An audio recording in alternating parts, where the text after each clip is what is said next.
Ardhi ndio msingi mkubwa wa uchumi. Tunalala juu ya ardhi, tunatembea juu ya ardhi, tunapata maji kutoka juu ya ardhi. Biashara zetu tunatembelea kwenda kwenye biashara na tunazifanya tukiwa juu ya ardhi.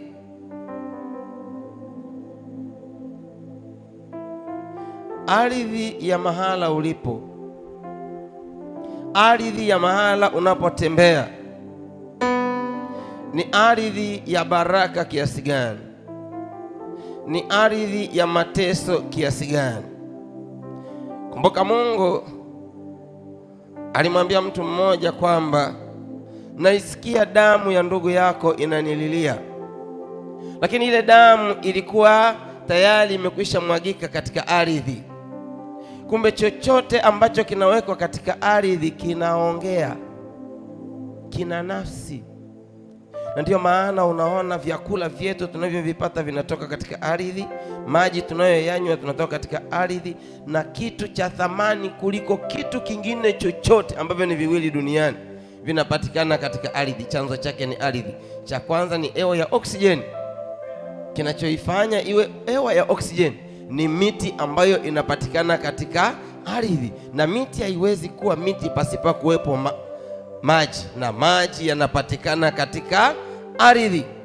Lakini cha pili ambacho lazima ukihitaji na chenyewe pia kinapatikana katika ardhi ni maji. Hakuna mwanadamu anaweza akaishi bila maji. Hivyo vyote vipo katika ardhi. Kwa kumbe ardhi ikinenewa unaweza ukacheza maktaimu mwaka mzima. Ardhi ikinenewa unaweza ukaenda ofisini unapata hasara, unaweza ukaenda kwenye biashara unapata hasara, unaweza ukaishi katika eneo fulani unapata hasara kwa sababu ya ardhi. Ndio maana hata mitego mingi ambayo watu wanategwa juu ya ardhi. Mazindiko ambayo watu wanafanyiwa yanafanyika juu ya ardhi.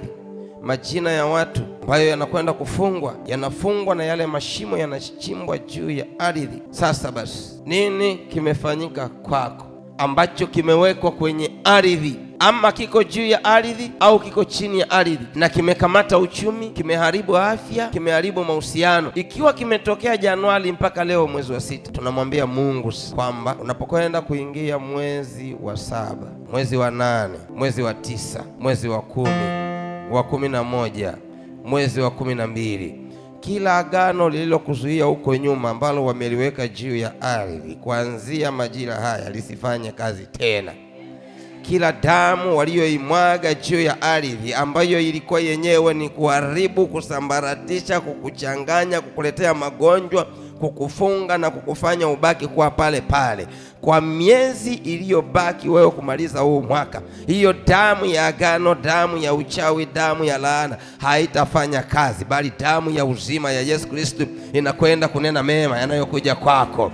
Kwa hiyo unaingia mwezi wa 12 ukiwa umeyaona mafanikio kwa mamlaka ya jina la Yesu. Kwa hiyo tunaweka agano na Mungu kwamba lolote baya walilolifanya kupitia katika damu ambalo wameweka juu ya ardhi katika majira yako haya na muda wako wote uliobaki mpaka mwezi wa 12, kuanzia leo tunatengua kibaya chochote, tunapanda kilicho chema.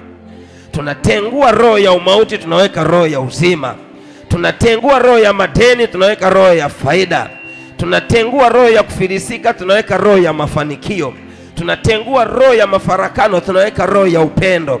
Tunatengua roho ya taraka, tunaweka roho ya ndoa. Tunatengua roho ya kutengana, tunaweka roho ya kupatana. Tunatengua roho ya kuachwa, tunaweka roho ya kurudiwa. Tunatengua roho ya kukopa, tunaweka roho ya kukopesha. Tunatengua roho ya kukopa, tunaweka roho ya kukopesha. Tunatengua roho ya njaa, tunaweka roho ya chakula. Tunatengua roho ya njaa, tunaweka roho ya chakula. Tunatengua roho ya uhaba, tunaweka roho ya akiba. Tunatengua roho ya uhaba, tunaweka roho ya akiba. Tunatengua roho ya kutafutwa kwa mabaya, tunaweka roho ya kutafutwa kwa mema. Amen.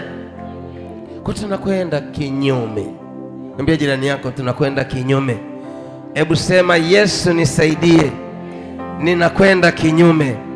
Yale walioyafanya ndani ya miezi 6 kuanzia Januari mpaka mwezi wa 6, kuanzia mwezi wa 7 mpaka mwezi wa 12 hayatafanikiwa.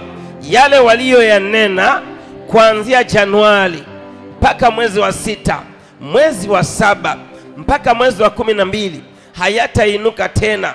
Yale yaliyo ya umauti ambayo waliyapanda kuanzia mwezi wa 1 mpaka mwezi wa 6, mwezi wa 7 mpaka mwezi wa 12 hakutakuwa na umauti, kutakuwa na uzima. Hakutakuwa na mafarakano, kutakuwa na upendo.